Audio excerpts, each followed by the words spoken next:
My Clearview journey started in 2020 when I got pregnant for my first child. We were referred to Clearview or to Dr. Ajayi through a mutual friend who is a doctor, and then he just said, go to Clearview and all your worries will be sorted out.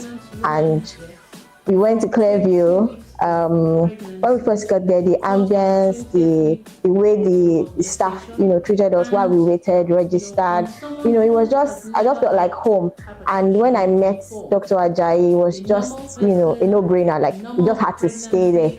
And one thing I would say I loved about Clearview is their professionalism. Like, they would explain it to you like a child. Like, as a first-time mom, I probably had so many concerns and like, oh yeah, I heard, if you don't do this, and Dr. Ajayi would just tell you, calm down, relax.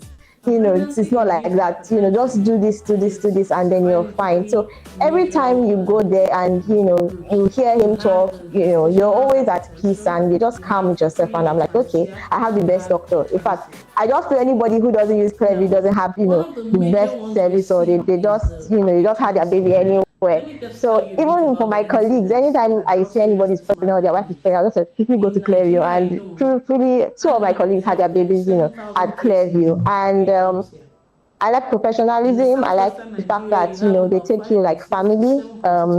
It's more of friendship. And then the matron is amazing, she throughout the... In America, it's the second leading cause of maternal journey to when I went into labor and had my baby. She was always there to calm me down, throughout the breastfeeding process. She was just amazing. So when I got pregnant the second time, it was a no-brainer. I just carried my bag and I went to meet Dr. Ajayi. I've come here again. Like, I'm here for you now. What else am I doing? And then, the whole process sounds professional. The staff at the reception, it's like they don't want you to go. They're always there. At the point, they start selling us biscuits. And then my firstborn will come and then he will eat biscuits. He just say, Mommy, let's go to the hospital because he wants to take biscuits and all. I'm just happy how far they've come and the fact that they've been able to remain consistent, remain consistent and even grow, down to the doctor. Sometimes even if Dr. Ajayi is not around, I still feel very confident in any of the doctors because I know that it's the same standard that goes round. If I'm going to have another child, I'm definitely going back to Dr. Ajayi because the team is just super amazing. Thank you. High blood pressure, then protein in urine, and then much for joining our virtual antenatal class. I can see that the class is already full.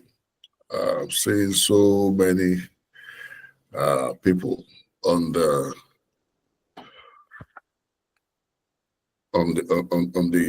group. So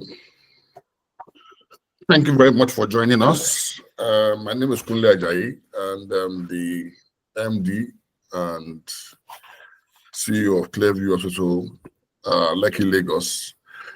And I'm presently on vacation, so don't mind my background, but people don't allow you to rest. I think the reward for hard work is more hard work. But because we love our women, we love all women that, even those ones that have not come to Clearview, we actually, live our lives taking care of women. So I just had to take time out of my vacation to do this. So thank you very much for joining us. But I wouldn't want to waste too much of your time. I'll just go straight to the point. The topic is vaccination and pregnancy. And it's the first in our series of virtual antenatal classes that we'll be having, as we go through the year. And we'll be happy to have, suggestions from you people, concerning what topics you would like to hear and what mode you want the class to be.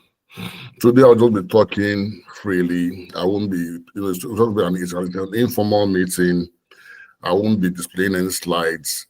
And I hope that at the end of the meeting, we will be able to have questions from all the participants. And the organizers put 2 hours. I'm hoping we'll be done in 1 hour, so everybody can go back to their normal daily activities. So, because I'm actually thinking of just doing this for 30 minutes and then taking questions afterwards.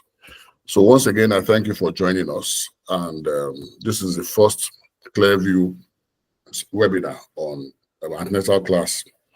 And the topic is vaccination and pregnancy. Many of you already know what vaccines are, so I wouldn't insult you by trying to define what they do, but you all know that at one time or the other, you would have had vaccines, either for yourself or for your children. And for those ones who have been pregnant before, I'm sure that during pregnancy, you have to have vaccines, vaccines to help you prevent 1 or 2 things, while pregnant. And a lot of you, without saying, already know that vaccines are very, very important. So what do vaccines do? First and foremost, they protect against infections.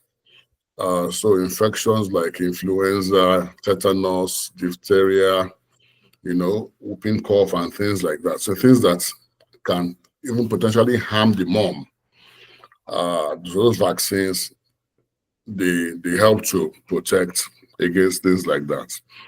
And the other advantage is that they also, confer immunity to the baby.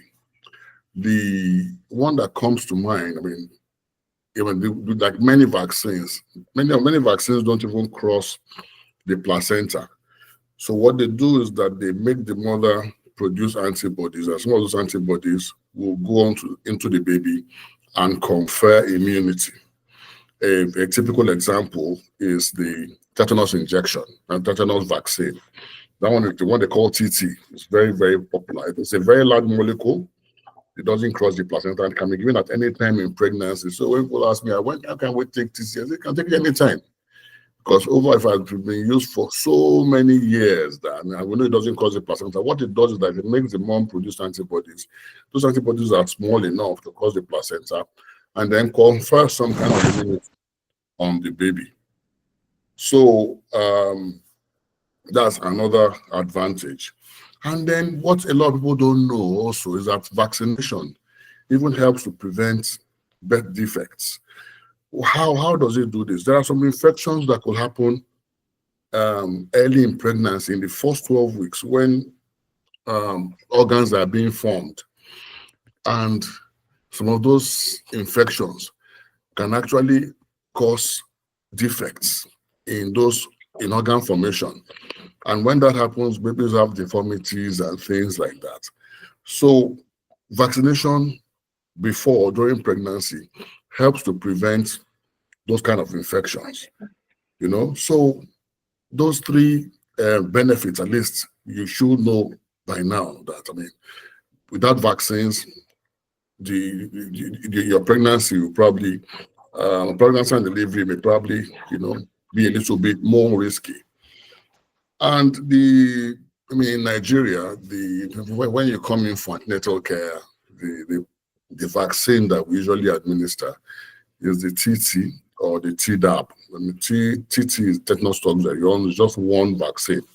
The other one that they call Tdap actually has the vaccine for tetanus, diphtheria, and pertussis.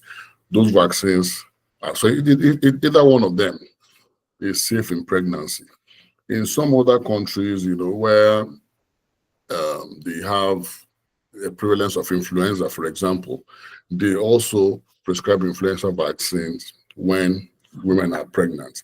So they are safe. They don't cause congenital anomalies. In fact, they even help to prevent congenital anomalies. So if you are pregnant, one would expect that you should have those vaccines. Okay, so it is essential to make sure that you consult with your healthcare provider if, for example, you need to travel somewhere where a particular disease is endemic. You need to ask before taking any vaccine, because not all vaccines that are also safe in pregnancy. So the vaccines that we usually would avoid are those vaccines that contain live viruses. And there are quite a number of them. The most common one being measles vaccine. The one that has measles, mumps, and rubella. Those ones have live viruses. And theoretically, they can travel across the placenta and cause problems. So it's not all vaccines that are also safe in pregnancy. But the ones that have been prescribed that have been shown to be effective and useful, the TT, Tdap, the influenza one.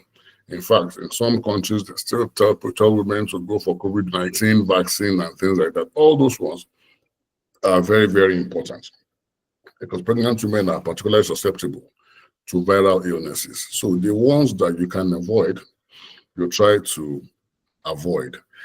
And like I said, a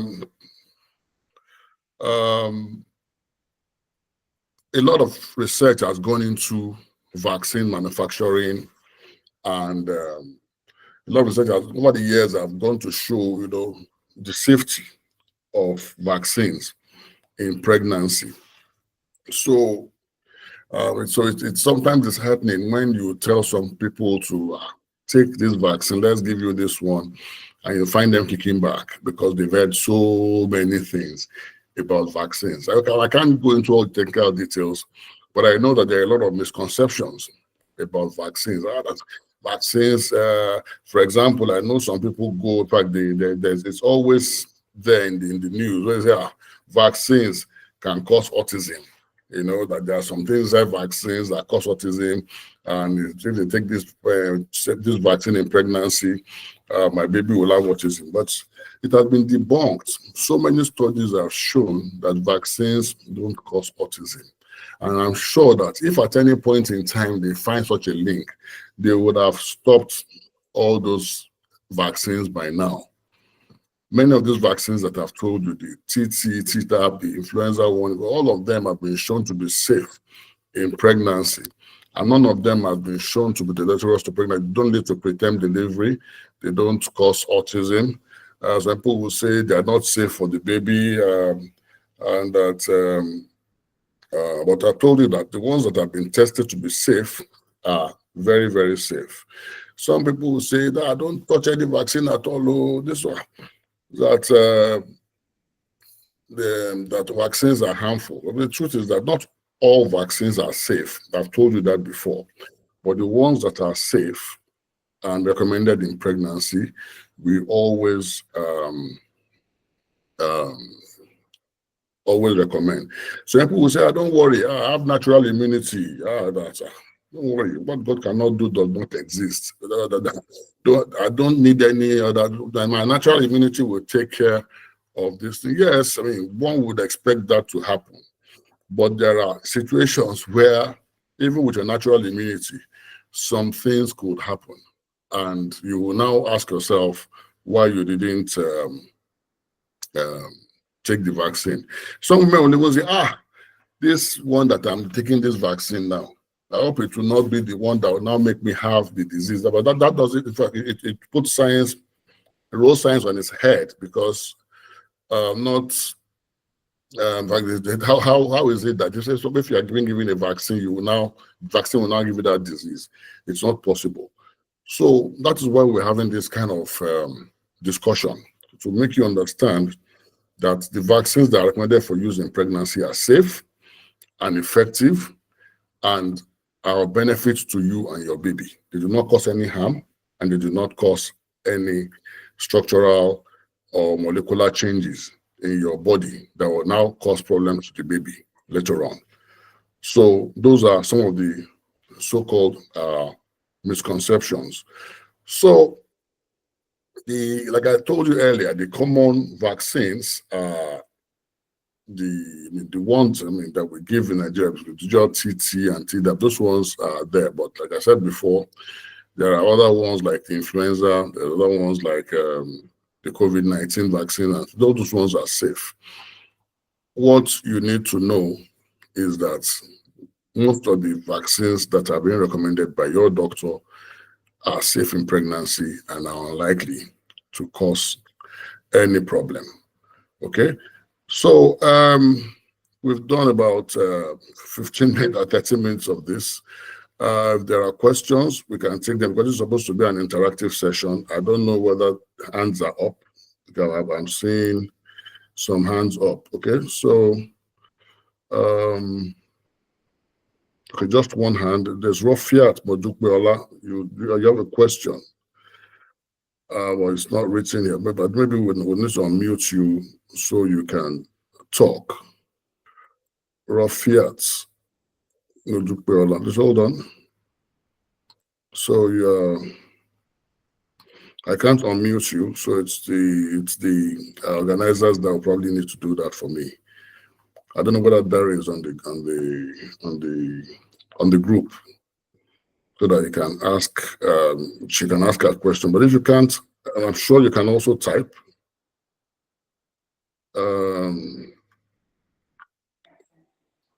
So Barry, are you on? Yes, sir. I'm on, sir. So can you unmute Rofiat? Because she raised her hand. I don't know what question she has, so we can take that while we go on.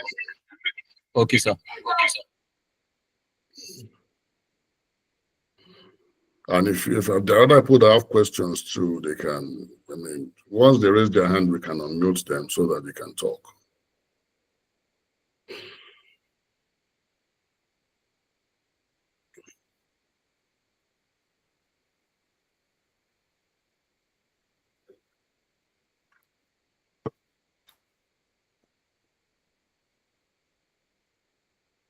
Are you able to do that?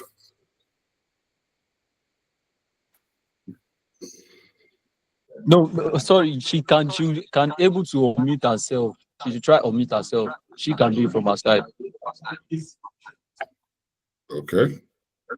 Yeah, Mrs. Rofiat, kindly unmute yourself if you can, and you can drop a message on the messaging board. If you have other questions, you can also let me know now, so I can just address them as we go on. Like I said, it's an informal kind of discussion, and we have about 30 minutes to 1 hour to go through this. Dari, were there questions sent in earlier? Okay, sir. So I will type out the questions on the chat box now, sir. Okay.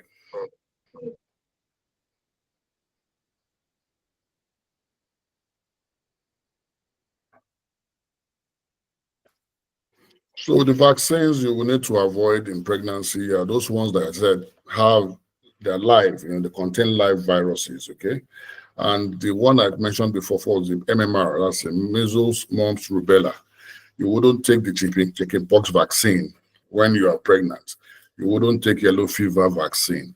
I'm not even sure that BCG is also safe when you're pregnant. So all those ones that contain live viruses, we try to avoid. We also will not recommend the HPV vaccine. That's the one we use for treating, to prevent cancer of the cervix. A lot of women are actually taking HPV vaccines now. The recommendation is that women between 9 to 26 should take, especially if they've not had any sexual exposure, should take the HPV vaccine. But even older women are now opting to have the vaccine once they have a negative pap smear. But when you're pregnant, it's not a safe option, and I wouldn't want you to take an HPV vaccine when you are pregnant. So somebody just asked, the first question was, what about diphtheria vaccine? Yeah, you can actually take the diphtheria vaccine. It's part of that Tdap I mentioned earlier. So the D there is for diphtheria. So the diphtheria vaccine is part of the tetanus, pertussis, and diphtheria, that they come together. So those three are usually together as one injection, and they are actually very, very safe in pregnancy. The next question was, what is the normal interval for vaccines in pregnancy. The common example I'll give you is the tetanus toxoid. I mean, that's the one that we use historically in Nigeria. And the tetanus toxoid, the recommendation is that we should give tetanus toxoid at first contact. So first contact can be in the first trimester, it can be in the second trimester, it can even be in the third trimester. Just make sure that at first contact, you give the first dose, and then second one will be 4 weeks later for the tetanus injection. If you want, there are, what's it called? If you want, there are, there's a WHO program that makes women, that actually encourages women to take 5 doses of the tetanus injection over a set period of time. So the first one at first contact, second one at 4 weeks, the third one at 6 months, the fourth one in 1 year, the last one in 1 year. By the time you take those 5 doses of tetanus toxoid, you're actually protected for life. So, so for some women that I see in my clinic, if they've had those 5 injections in that particular interval, we don't even disturb them anymore. Please just take your medications and, I mean, continue living your life. Once you've taken the 5 doses in that particular interval, not 5 doses over 3 or 4 or 5 children, no. 5 doses the way I said it. First contact, 4 weeks, 1 year, 4 weeks, 6 months, 1 year, 1 year. By the time you've had those 5 doses, then I would expect that you should be covered for life when it comes to the tetanus injection. So all the other vaccines have their various dosing intervals, but I don't think they're much different. Many of them have just 2 doses. Some of them is just 1 dose. I think the COVID vaccine is every year. Influenza vaccine too, I think it's yearly, especially when it's flu season and things like that. So for each of those vaccines, there are different time intervals. So, but your doctor will tell you, you know, when and how to go about it. And the other, somebody else asked a question, even though unrelated, was asking whether ultrasound can detect abnormalities in babies. And if it's true, yes, ultrasound is one of the things that we use to actually detect chromosomal anomalies and congenital anomalies and structural anomalies. By the time you do a scan, so by the time you do a scan at about 12 weeks, you might have an idea if there's a problem. There's something called the nuchal translucency scan, where we check the fold of skin at the back of the baby's neck. And if it is at a particular size, a particular diameter, it might be suggestive of something like Down syndrome and things like that. By the time you get to 20 weeks, you can look for structural anomalies. You can check the brain, you can check the spinal cord, you can check the heart, and they can check, what's it called now? So many things that we can check at the 20-week scan. And they are all, so ultrasound scan definitely will help you get all those things diagnosed. I saw one other question now. Let me see. Okay.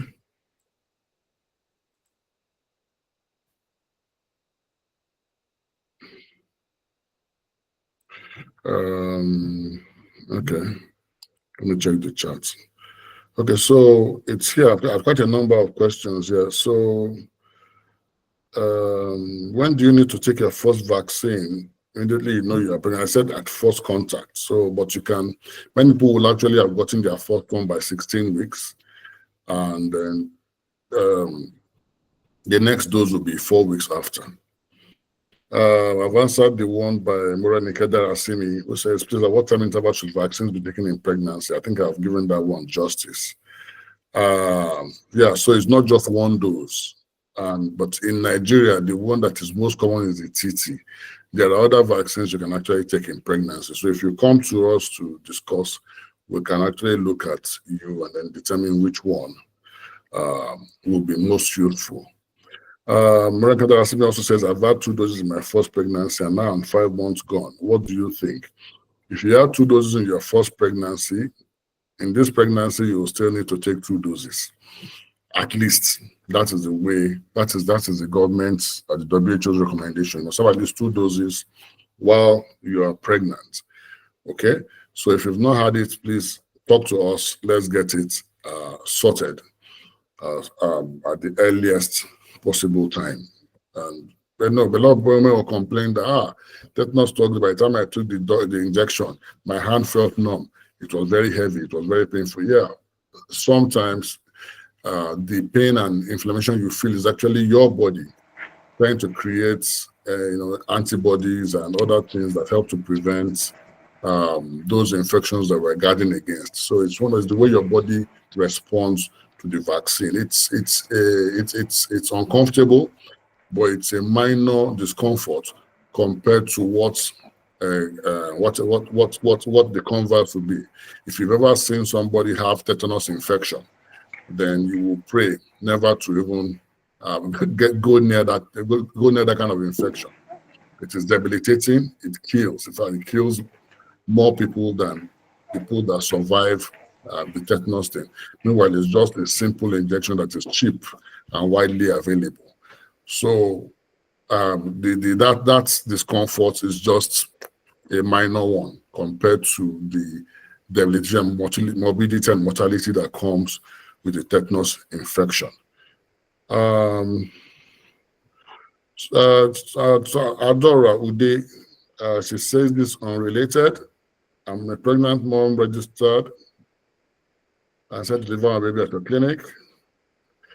I would like to ask if 37 weeks is considered a full-time pregnancy. Is it safe to have a baby at 37 weeks? I've been doing some research and learned that a child's brain and intestine are not fully developed at 37 weeks. And a baby born at 40 weeks might like to be smarter. How true is this? Thank you. So, Adora, thank you for your question. The way we define term, there's a term pregnancy. Term pregnancy is not just one particular week. It is a range. And a term pregnancy ranges from 37 weeks, 37 completed weeks, up to 41 weeks and 6 days. So it's a wide range. It's about 4 weeks or so that we consider term. So a baby born at 37 weeks is actually a term baby. The thing is that if you want to wait beyond 37 weeks, it's fine. There's no reason why you can. Especially if your pregnancy is low risk and we are not afraid that anything will happen to you or your baby between the 37 weeks and the 40 or 41 weeks. But the truth is that pregnancy is unpredictable.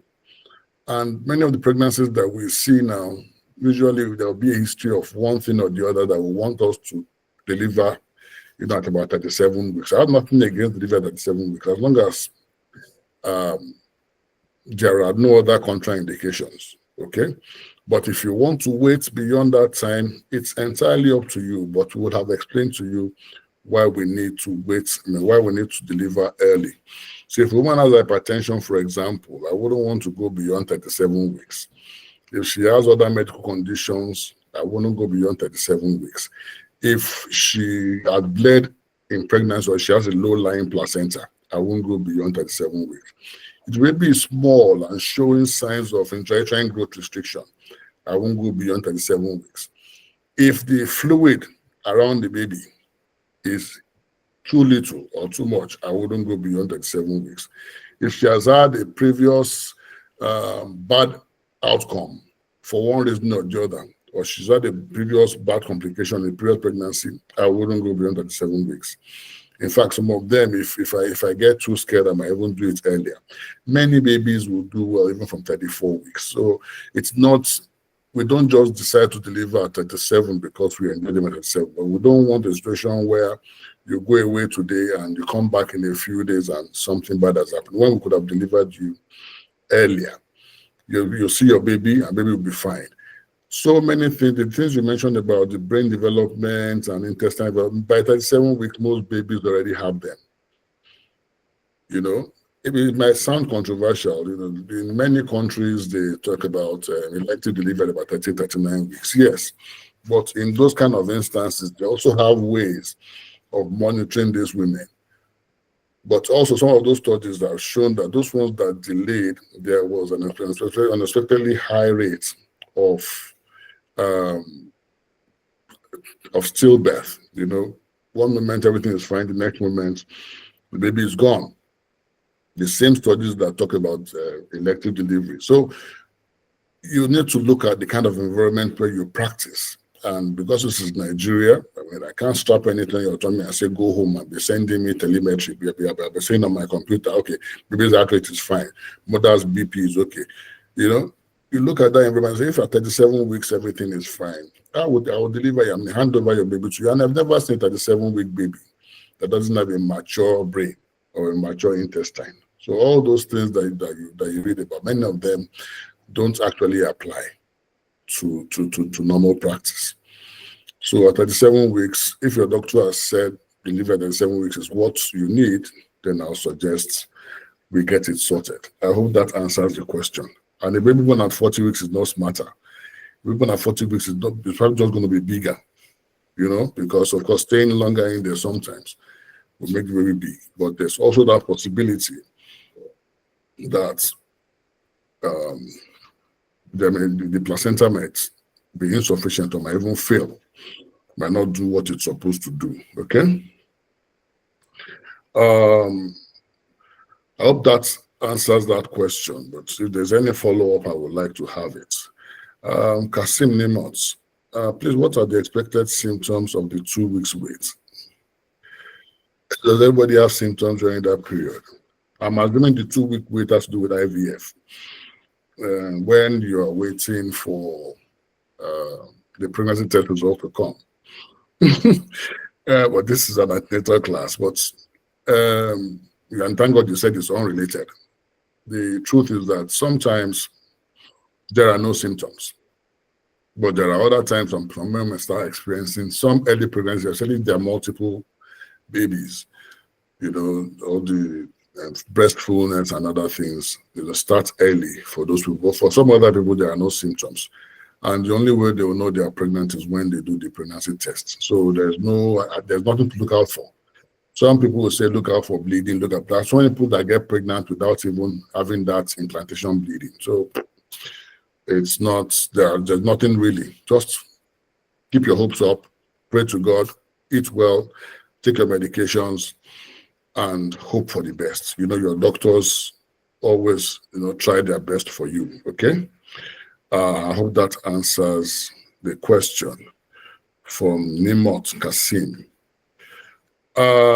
Masinachi Okafor says, Masinachi, I hope I got the pronunciation right, says, at what week of pregnancy should the TT vaccine be taken? I'm 18 weeks gone and I've not taken it.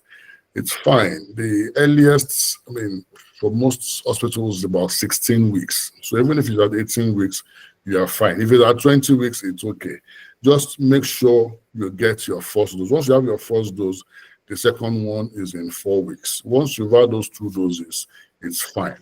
The protection mainly is towards delivery because there will be so many exposed surfaces at that time. The baby's cord and things like that. Those are the ones that are prone to infection with them. Even though in many clean areas like Clearview, it's highly unlikely.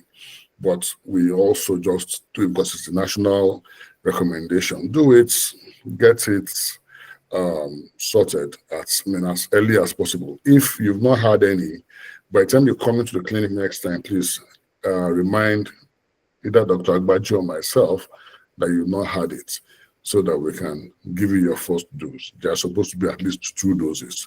And like I mentioned before, if you're one of those people that want to take the 5 doses that give you lifetime protection, then you can have the first one, have the second one in 4 weeks. The next one most probably will be when you have been delivered. Right? That's why when women don't come back for that 3rd one, they will deliver by the 3rd dose. But if you remember, come and get the 3rd dose and then 1 year and 1 year afterwards. If you do it like that, after the 5th dose, you wouldn't need to have any more TT. Okay, I hope that answers that question. And please, Masnachi Okafo, please remind me or Dr. Agbaji whenever you come that you've not had your tetanus jabs. I don't know why that is, but usually we start at about 16 weeks. 18 weeks is not too bad. If you're coming at 20 weeks, we will see. Anytime you come in, we will give you your fourth dose. Okay. Busolaba Mishaye says, is having hand shocks normal in pregnancy? What you mean by hand shocks? Probably things like pins and needles or paresthesia, you know. So for some women, it's actually common, and it's part of that entity that we call carpal tunnel syndrome. So the hands will get numb sometimes, can get painful. You can start having pins and needles. You know, it's because of fluid accumulation, you know, in a particular tendon in the palm. It's called the carpal tunnel. So that carpal tunnel swells up and then compresses on the nerves that supply the hand. So when that happens, that numbness, you know, happens. And most times after pregnancy, it goes away. It's not something that lasts a lifetime. If it is so bad that you can't, I mean, it's affecting your quality of life, actually, you can't do anything, then you might need to see a physiotherapist who will give you maybe a splint to help position the hand in a way that will help prevent that inflammation. If that doesn't work, I've not seen one anyway since I've been practicing. This is over 20 years. The worst that will happen is that you get a small surgery to loosen that tendon, but nobody is going to do that. I've not seen one.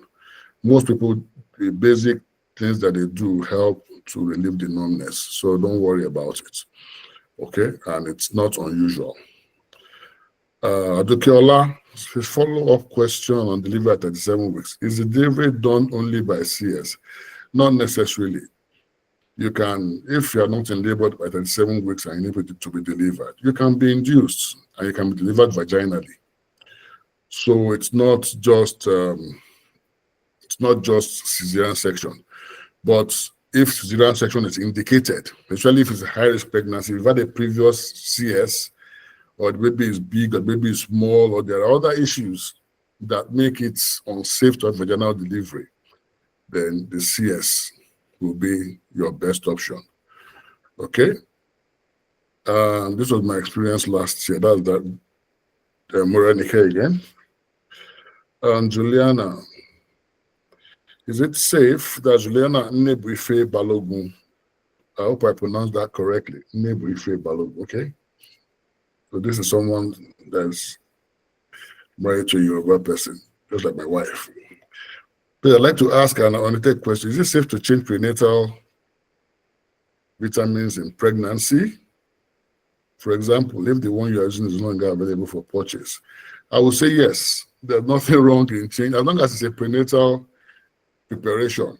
But there are millions and millions of them that have been prescribed for use in pregnancy. The most common ones are those ones that they call the counting ones, where you have iron tablets, folic acid tablets, vitamin C tablets. They come like that, and some of them will even have calcium and other things added to what, so they end up taking many, many tablets during the day. The more common ones with Clearview women are the ones where you take just one tablet a day, and that one tablet contains everything. So if you look at the formulation of all those prenatal vitamins, they are the same. I mean, they all contain the same thing. It's just branding that makes them different. So if it is pregnant, some women will tell you that they prefer to take that one they call pregnant care. You know, but some other women will take pregnant care and vomit and say no, they don't want, because the tablets are too big and things like that. Some will say it's prenatal vitamins that works. Some people say it's gummies. Whatever it is you are taking, as long as it is designed for pregnancy, it is safe. If you decide to even go and start taking those counting ones, it is safe. And it will give you the same benefits. If that's the one you can tolerate, get it. We don't advocate for any brand. We're not going to say one brand is better than the other. They're all good. You will find the one that is affordable for you and that is tolerable for you. And whatever it is that happens afterwards, you can always adapt. If you don't like the taste, if it's making you vomit too much, or it's causing you more abdominal discomfort, you stop it and change to another one. You will always find the one that works for you at the end of the day. And the truth is that because there are supplements, if you eat well and you get all your vitamins from your diet, you probably won't need any supplementation. The problem is that pregnant women are also picky eaters. Early in pregnancy, many of them cannot even eat. That is why these things are funded to help, supplement whatever it is they're eating. But by the time you get to the point where you're able to eat well, you probably won't even need all these prenatal vitamins. But if you decide to change because it's not palatable or because it's disturbing you, then it's fine. Okay? So I hope that answers Juliana's question. She's also asking, in case of healing anal fistula, must delivery be only by CS, or is there a possibility to get a vaginal delivery? If anal fistula, that is a general surgical question. I don't think that is an absolute contraindication to vaginal delivery. If you want to have vaginal delivery, it's possible. But remember that vaginal delivery might also lead to lacerations in the cuts that might even extend to the vagina if one is not careful, to the anus or to the anal region if one is not careful. With the fistula, you will want to keep the area clean and dry all the time to allow for healing. With vaginal delivery, all the secretions, lochia, the blood, and all those things that come after vaginal delivery might interfere with healing. So that's probably why somebody will suggest that you should have a cyst. At least that takes away that added problem of dealing with a healing fistula. But if it's a vaginal delivery you want, and if it is actually safe to do it, there's no reason why it's not possible. It's not an absolute contraindication of vaginal delivery. What it means is that you can have a vaginal delivery, but be ready for the discomfort that might come with it. So that's the thing. But as long as there's no other indication, you can have vaginal delivery. So it's possible. Okay, that's virtually everything. I'm glad that there was a lot of interaction today. I didn't expect this level of attendance and participation. I'm actually very, very happy that you're able to join me today. This is just the first in a series of antenatal classes we'll be having. And I want to thank everybody who has been able to join us today for this antenatal class. I don't know what the next topic could be, but I'm sure the team will be able to inform you better when it is time. If you are one of our antenatal care patients, thank you for joining us. For those ones who are not actually Clearview patients, I'm assuming that you are also in very good hospitals where you have optimal care for your antenatal care. Clearview cannot treat everybody, and I'm sure your doctors are doing their best to give you, a safe delivery. So thank you very, very much for joining us, and I'm really, really grateful for this level of participation. There's going to be a recording, and I'll expect the team to share with everybody who joined us today, and you can look at the recording. And like I said, if you have questions, there will be further classes, either physical or even virtual like this, so you can always come in and join us. Mrs. Mwabut is just joining us. I can see your face. Good morning. So they'll send the recording to you. Don't worry. And like I said, if you have other questions, you can always meet me offline. Okay? So, and then I also want to talk about the Clearview Moms Club. We're going to do a formal launch sometime in July, maybe during our anniversary. So we can give it a grand, but the WhatsApp group, I think, has been formed. And for those who, the link is at the clinic, but I don't know whether they will share that link whenever they're sharing this email. It's going to be big. And the Moms Club is not only for moms, it's even for the babies, the ones we're expecting and the ones that have been delivered at Clearview. We have so many of them now. So we are thinking of forming a village of Clearview moms and babies. So thank you once again for joining us. And we'll see you, I think, in another 4 weeks for this same antenatal class. Thank you very much. Daria, I think we've answered virtually all the questions. So can I go and continue enjoying my life? Yeah, thank you, Dr. Ajayi. You have done justice to the topic. We really do appreciate your professional insight.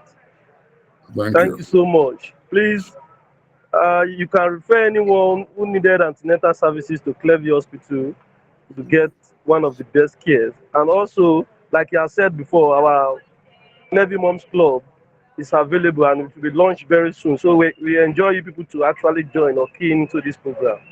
It's very interesting. Thank you all for coming, and we really do appreciate it. Cheers. Thank you. All right. Someone is asking whether Clearview is located in Abuja. No, Clearview is in Lagos. We're in Lekki Phase 1. But from your mouth to God's ears, maybe when I have enough money, or if government gives me money, we'll go to Abuja. It's not a bad idea. So pray for us. Thank you very much. And have a nice day. Bye.